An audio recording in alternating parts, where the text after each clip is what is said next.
Guys, welcome to my channel. My name is Vikas and guys एक बात मैं बताता हूँ। सबसे बड़ी चीज़ मालूम है क्या है? अगर हेल्थ इंश्योरेंस लेने जाते हैं ना, हम लोग हम सबसे ज़्यादा ना दूसरे से इन्फ्लुएंस हो जाते हैं कि यार HDFC अच्छा है, आदित्य बिरला अच्छा है, स्टार हेल्थ इंश्योरेंस अच्छा है या फिर किसी किसी कंपनी की। लेकिन सबसे बहुत ईजीएस्ट वे में बताने जा रहा हूँ जिसमें आप खुद सोच पाएंगे कि नहीं ये इंश्योरेंस सबसे अच्छा है। क्योंकि देखो, पॉलिसी आप खरीदने जा रहे हो, आप पैसा देने वाले हो, आपको आराम से कम नहीं तो अगर एक इंडिविजुअल हो अपने लिए भी लेने जाओगे 7 से 8 हज़ार रुपये तो कम से कम खर्च करने पड़ेंगे। इसलिए सबसे अच्छा उपाय है, एक दिन जाओ संडे या फिर जिस दिन आपका ऑफ लगता है, आप आसपास के 2-3 हॉस्पिटल विजिट करो। वहाँ पे आपको अगर आप उनसे पूछो कौन सा इंश्योरेंस का क्लेम ज़्यादा अप्रूव होता है, कौन सा इंश्योरेंस का क्लेम ज़्यादा रिजेक्ट होता है। क्योंकि सब ये ना हर सिटी के लिए अलग अलग है। किसी शहर में आपका HDFC अच्छा है, किसी शहर में आदित्य बिरला अच्छा है, किसी शहर में ICICI अच्छा है। तो कभी भी किसी के भरोसे पे मत लो कि कोई बोल दिया, क्योंकि वो अगर आपको कोई बेच रहा है या इंश्योरेंस ऑफर कर रहा है, वो अपने बेनिफिट के लिए कर रहा है, वो आपके बेनिफिट के लिए नहीं कर रहा। हाँ, एक बार को ये चीज़ है आपकी रिक्वायरमेंट मेट करेगा, लेकिन कोई ज़रूरी नहीं है कि वही वाला इंश्योरेंस कंपनी आपके शहर में सबसे अच्छा हो। तो 3-4 ऐसे पॉइंट्स मैं बताऊंगा जिसकी वजह से आप खुद से चेक कर पाएंगे कि आपके लिए कौन सा इंश्योरेंस सबसे अच्छा रहेगा। ठीक है, सबसे पहले जो एकदम इम्पॉर्टेंट पॉइंट है, क्योंकि अगर मान लो कि कोई इंश्योरेंस खरीदने जाएंगे, हम क्यों इंश्योरेंस ले रहे हैं, हेल्थ इंश्योरेंस क्यों ले रहे हैं? हम चाहते हैं ये है कि मेरा कैशलेस ट्रीटमेंट हो, है ना। अब जैसे मान लो कि अगर कोई एक छोटा शहर है, ठीक है, अब वहाँ कोई छोटा शहर में वहाँ पे आप देखोगे तो मुश्किल से 20-25, किसी किसी में तो 3-4 ही होता है जो कैशलेस हॉस्पिटल होता है। तो उस आपके पास तो नंबर्स ऑफ हॉस्पिटल बहुत कम है, वेबसाइट बहुत सारे मिल जाएंगे, कहीं भी चेक कर लेना, उसमें आपको पता चल जाएगा नेटवर्क हॉस्पिटल कौन कौन से हैं उस पर्टिकुलर इंश्योरेंस कंपनी के। और सबसे ईजीएस्ट तरीका जो मैंने बताया, अब हॉस्पिटल जैसे मेरे नज़दीक में, क्योंकि अगर मेरे शहर में 50 हॉस्पिटल है, अगर 50 हॉस्पिटल है तो 50 हॉस्पिटल मेरे आसपास के लोकेशन में नहीं हुए, कोई मेरा 20 किलोमीटर दूर होगा, कोई 25 किलोमीटर होगा।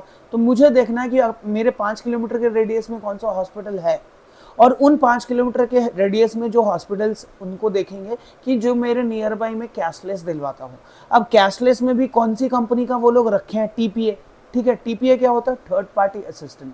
इसमें सारे हॉस्पिटल के पास जो TPA रहता है उसमें लिस्ट रहती है कि कौन कौन सा इंश्योरेंस वो कैशलेस अप्रूव करेंगे। तो बहुत सिंपल है, जाइए अपने हॉस्पिटल के आसपास और वहाँ पे पता लगाइए कि अगर मेरे नज़दीक में HDFC सबसे ज़्यादा क्लेम दे रहा है तो HDFC की पॉलिसी लो, आदित्य बिरला का ज़्यादा क्लेम सेटल हो रहा है तो आदित्य बिरला की पॉलिसी लो, स्टार का आप स्टार हेल्थ इंश्योरेंस का देखेंगे, नेटवर्क हॉस्पिटल्स हर जगह है। ठीक है, करीब 16,000 से ज़्यादा हॉस्पिटल है स्टार हेल्थ इंश्योरेंस का। तो आप कहीं भी जाएंगे तो आपको स्टार हेल्थ इंश्योरेंस में कभी ये हेडक नहीं हुआ कि हाँ, लाइक ऐसा नहीं है कि मैं प्रमोट कर रहा हूँ, बट हाँ, हेल्थ हॉस्पिटल हमेशा चेक करो, और ऊपर से आप चेक करो कि आपका कौन सा हॉस्पिटल ज़्यादा अच्छा है, आपके लिए कौन सा हॉस्पिटल अच्छा है। ठीक है, उसके अलावा 3-4 ऐसे पॉइंट्स सबसे पहले तो आता है रूम रेंट। ठीक है, जैसे अगर कोई सी भी पॉलिसी आप ले रहे हो तो आपको ये देखना चाहिए कि रूम रेंट पे कोई लिमिट तो नहीं है। क्योंकि क्या होता है कि अगर मान लो कि बोल दिया कि 5,000 रुपये का रूम रेंट आपको एक दिन का मिलेगा, पता चला कि आपका आधा से ज़्यादा पैसा ना रूम रेंट का अमाउंट ही पेड करने में लग गया। क्यों?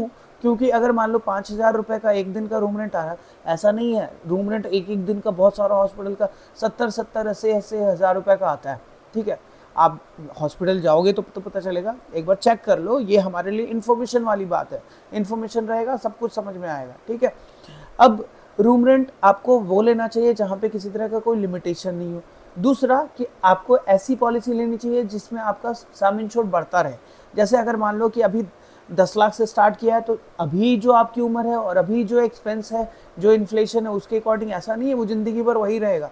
आज के 15 साल पहले, आज के 10 साल पहले लोग 1-1, 2-2 लाख का सम इंश्योर्ड लेते थे, अब वो नहीं है, क्योंकि उतने, अब कोई एक छोटा सा हॉस्पिटलाइजेशन आता है, आराम से 60-70 हज़ार रुपये का बिल बन जाता है। तो अब तो 1 लाख तो बिल्कुल नहीं चलेगा, कम से कम अभी है कि 10 लाख से 15 लाख का सम इंश्योर्ड तो अभी के हिसाब से लेकर चलना चाहिए, फ्यूचर में बढ़ेगा। तो आपको वो पॉलिसी लेनी चाहिए जिसमें आपका सम इंश्योर्ड हमेशा बढ़े, है ना, कि किसी में 5% बढ़ता है, किसी में 10% बढ़ता है। अब तो ऐसी ऐसी पॉलिसी आती है जिसमें आपका 100% सम इंश्योर्ड बढ़ जाता है।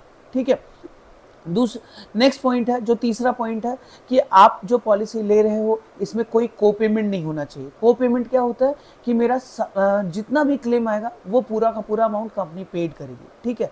उसमें भी जैसे कुछ ऐसी चीज़ें हैं जैसे कि लाइक जो नॉन पेबल आइटम्स होते हैं जैसे cotton, gloves, injection, PP kit, अरे फाइल चार्ज के लिए 1000 रुपये का चार्ज लगा देते हैं, तो ये चीज़ नहीं होती है। तो उसके लिए आपकी पॉलिसी में राइडर है कि नहीं है, ये चीज़ आपको देखना ज़रूरी है। इसके अलावा साथ ही साथ आप ऐसी पॉलिसी लो जिसमें आपको रिस्टोरेशन का बेनिफिट मिले। रिस्टोरेशन क्या होता है, ये ना बहुत, हालांकि सारी कंपनी ऐड तो कर देती लेकिन बहुत कम ही काम आता है। मैं एकदम फैक्ट बता रहा हूँ, 100 में से शायद 1 लोगों को काम आएगा, क्योंकि अगर जैसे मान लो कि अगर कोई पॉलिसी लिया है, 100 लोग पॉलिसी लिया है कि तो 100 का 100 लोग का अगर मान लो क्लेम आ भी जाता है तो 100 लोग का 100 का क्लेम दोबारा नहीं आएगा, है ना। तो अगर 100 में से किसी एक का क्लेम एक बार पूरा खत्म हो गया, क्योंकि रिस्टोरेशन तभी काम करेगा जब पूरा का पूरा अमाउंट एग्जॉस्ट हो जाता है, ठीक है। तो अगर पूरा एग्जॉस्ट हो गया तब कंपनी आपको रिस्टोर करके दे देती है और उसके लिए कुछ भी एक्स्ट्रा पैसा आपको नहीं देना पड़ता है, ठीक है। तो ये 4 पॉइंट्स ऐसे हैं जिसको हमेशा आप ध्यान रखना चाहिए। और हाँ, जब भी लो तो हेल्थ इंश्योरेंस लेने से पहले आसपास के हॉस्पिटल जरूर विजिट करो कि आपका नियर बाई हॉस्पिटल में कौन सा हेल्थ इंश्योरेंस अप्रूव हो रहा है, ठीक है। जिसमें ज़्यादा अप्रूव हो लो वही लो। समझदार बनिए, बेवकूफ़ नहीं। जितनी जल्दी हेल्थ इंश्योरेंस लेंगे आपके लिए आसान होगा क्लेम लेना, ठीक है। बाकी stay healthy, stay fit. Thank you.